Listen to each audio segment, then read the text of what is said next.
Hello, you beautiful gooners. Welcome back to the Arsenal Bloodline. This is the Gun in the Head show. It's myself, Elts, alongside Julz. Julz. Yo. International break. It's finally over, bruv. It's over. Oh, my God, bruv. Back to business. Back. What matters. Oh, you know what I mean? Yeah, the international is suffering that. It is suffering. It's like, suffering. It's like when you went to the dentist. You know it's gonna hurt, but it's got to be done. But you know it's gonna hurt. Oh man, and the thing is, another one is what, 3 weeks away? Yeah, it's like, man, last one until March, and then do that one World Cup, bang. So yeah. you know how bad it is. Yeah, my mate was telling me he was watching Sweden versus Kosovo the other day. I was just like, that's why? That's you know. Yeah, you know who you are as well. Big up, D. But yeah, man. But guys, the Premiership is back, people. So let's go. Premiership is back. Fulham versus Arsenal, 5:30 kickoff Saturday evening. Looking forward to this one. No Martin Odegaard, obviously he's out now for best part of a couple months. It looks like, yeah, 6 weeks or something like that. But with the run of games that we got coming up, it's not so severe. Fulham, tricky away game. They last few seasons they've kind of been a little bit of a thorn in our sides. Not really in terms of beating us, but more sort of taking points from us, like really frustratingly. Yeah. I've been at a couple games where we've drawn against them, and then last year at the Craven Cottage, if you remember, we were all over them in the first half. They took the lead just out of nothing. That was our Achilles heel last season, was dominating the game, and then the team going up the other end and scoring their first chance. Yep. And then we equalised through, oh gosh, is it Gabriel? No, it wasn't Gabriel. Oh gosh, guys, who equalised for us that day? And then we thought we won it right at the last minute. With Saka, yeah. Saka's cross. Martinelli was offside. Yeah, Martinelli's cross with Saka scored, wasn't it? And yeah, Martinelli was offside. And so it's a tricky game, not a foregone conclusion, bruv. What's your thoughts going into it? How confident are you? Yeah, this season, like you said, the last few times we played them, we've self-destructed, I think. Dominated, and then we've pushed the self-destruct button, conceded a silly late goal, and dropped points. But this season, I'm feeling very positive. I think we're going to win. Like you said, it is a tricky game, but they've not been firing on all cylinders this season. They've had Jimenez out, Munez out. Obviously, we'll be playing against Alex Iwobi. He's had a very good season. Good start to the season for me. Smith Rowe.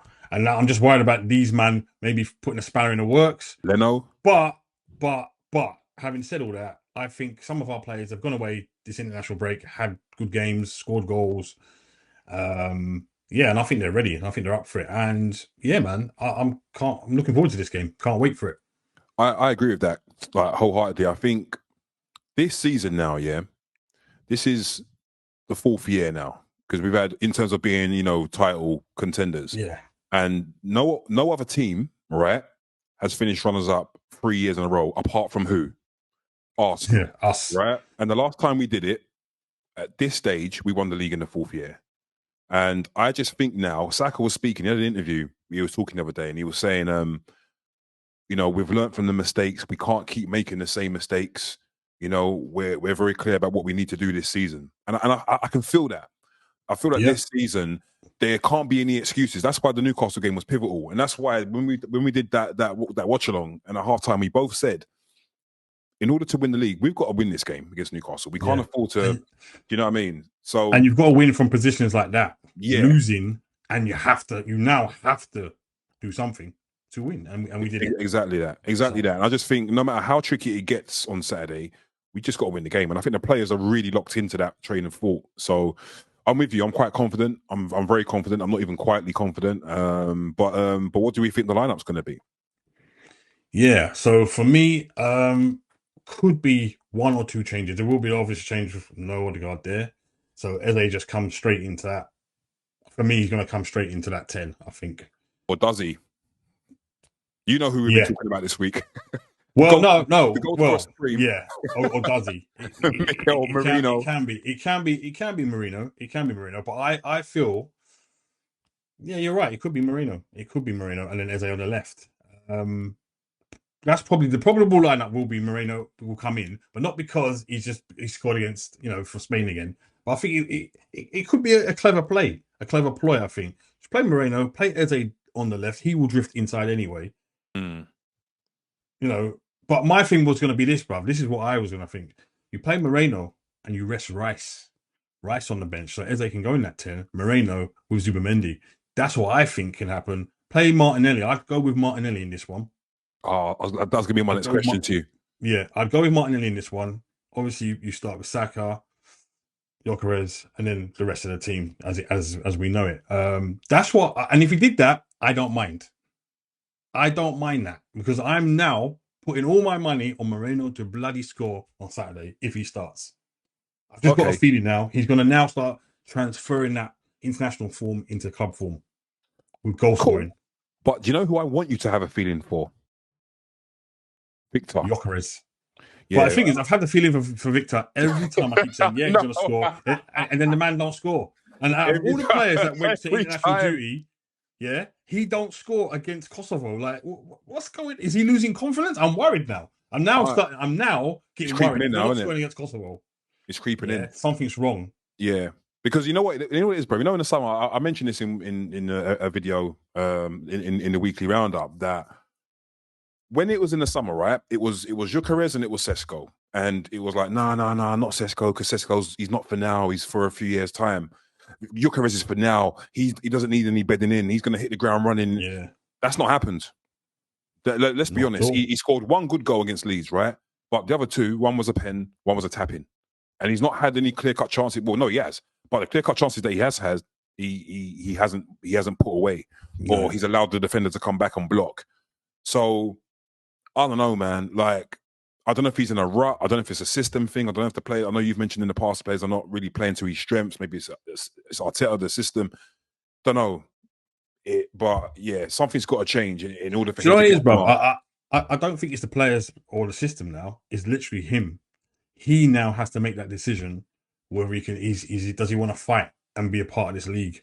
Because it's just down to him now. He's had a few games now. He knows the rough and tumble. He knows it's going to be hard. He does make his runs, but he's got to be patient with that, and he's got to demand as well. Demand the ball. Remember, I always say he has to start demanding now from the players. This is when I want the ball. You play it then and now, not when you want to play it. You play it when I call, and then after that, it's all on him. It's all on him now. He's got to get into positions because you think about it. How many crosses have we put in the box? Loads. He's nowhere near the ball, so he's got to have better movement.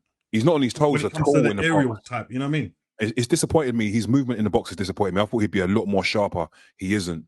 His runs when we're breaking from deep are good, but when the ball's on the wing and coming in, his movement in the box is not there. No, he's too off. He's off for me. He's not in the right. Yeah. He's always just too late or you're too early or something. Agreed. It's not because there was a few good pullbacks, man. I'm thinking you should be on that. In training, they do all this stuff, so you should be on it, and you're not on it. And he needs to get that clicking very, very quickly. Because otherwise, we're going to have to start playing this man in the Carabao Cup, bro. He has been. Yeah, but from the start. He's going to have to start playing from the start, bro. That's what I mean. He's going to have to give him some confidence. And the next penalty, Saka, I'm sorry, you're going to have to give it to him because he needs something. He needs to eat because he's starving at it, bro. You know what I mean? Right. Yeah, so, for me, that's the team lineup for me anyway. But we didn't go. So just to go back, I'm assuming then that you're saying that the defense is what it has been all season. Then we're not going to bring in Miles Lewis Skelly or Mascara. I'm afraid you can't, man. The back of that, I know West Ham were pitiful, but Calafiori was just doing some things in that game. It was so ridiculous. I think he's having a competition with Timber. That's basically what's going on here. He's actually going, right, whatever you can do, I'm going to do. That's what he's doing, bruv. Both of them were attacking, and I was like, what is going on here? This is nonsense. Just quickly, just peeping ahead, just slightly then on that note then. So with Atletico Madrid on Tuesday, any thought process that maybe we might or could then bring in Miles Lewis Skelly against them, or are we going to go for the same sort of back line against Atletico again with a sort of 5-day rest until Palace next Sunday? Or you don't, where would you stand with that? Nah, because it's Atletico Madrid. It's Simeone. You go for your strongest back four. Okay. You have to. We have to. We can't be tinkering about there, mate. It's not the kind of game. However, though, if you want to bring, again, going forward, yes, Palace, bring in Miles. You say you sit on the you know that's how you use the squad for me anyway. Fair play. All right. But yeah, bro. So what's your lineup? You didn't give me your one. What would you do? My lineup, I probably would make a couple changes. So obviously Raya in goal, Timber right back, Saliba and Gabriel. I'm bringing in Miles Lewis Kelly, man, because I love the kid and I need to see him because, yeah, man, we ain't seen enough of this guy. I'd probably play Caliafore against Atletico Madrid, start him in that game. In midfield, I'd probably go with Norgard because I don't think he's got enough minutes. I'd bring him in. True. I think this is a type of game that he could start in. I would play Declan Rice because I need Declan Rice in the team, and I'm also going with Declan Rice in your life. I need him in the team, bruv. But you know what? I need Zubimendi the chef. Yeah, I love that I would keep Zubimendi the chef, man. I'd keep him from Madrid. Good. I'd keep him from Madrid, man. Yeah, I'd save him. Yeah. Eze in the number 10 role. Martinelli, I agree with you, on the left. Saka, of course, on the right, and then Victor as the number 9. That would be my lineup. What are we going with the scoreline, bro? Scoreline, I am going for a clean sheet. I don't see. I'm so confident in our defending now. I can't see them scoring, man. I'm going to go with, brother. I know I'm sounding boring now. I said this probably the last 4 games. You know what scoreline I'm going to say? Yeah, 2-0. I'm going 2-0 to the Arsenal, and I think Saka will score. And I'm hoping Victor Gyökeres also scores. Just like you, I've been predicting him to score week in, week out. It keeps letting me down, but I'm going to stick with him. Saka and Gyökeres, Arsenal 2. Well, Fulham 0, Arsenal 2. How about you? 4-0. 4-0. Okay. I want some dangerous, deadly play with clinical finishing on Saturday. That's what I'm expecting. Goal scorers. I am going to go with Gabriel to score, just like he did on his debut. Gyökeres to get 1. Just the 1. Probably a penalty. Martin needs to score. It's going to be a share around, I think, and then Saka, banger. Cool. Also, Martinelli scored for Brazil on Tuesday as well, so he's in good scoring form. It's good scoring form. That would be beautiful. 1, because the goal difference would increase even more, and 2, that would, that puts us 4 points clear of Liverpool. They play 24 hours later against Man United, and anything can happen in that game. So again, they'll be under some huge pressure in that game. So yeah, there you go, guys. That is our preview for Fulham versus the Arsenal 5:30 kickoff. Jules gone for 4-0. I've gone for 2-0. Positive results all round. Let us know your thoughts in the comment section below. What do you think is going to happen? Who would you start? Would you start Mikel Merino, the goal scoring informed player, or would you go with Emirates Eze, who can hopefully get off the mark for us in the Prem? Let us know in the comment sections below. Joe. Yeah, man. Remember, guys, like the video, subscribe, share, and all that good stuff. And we will see you in another video soon. Thanks for the support. Big up.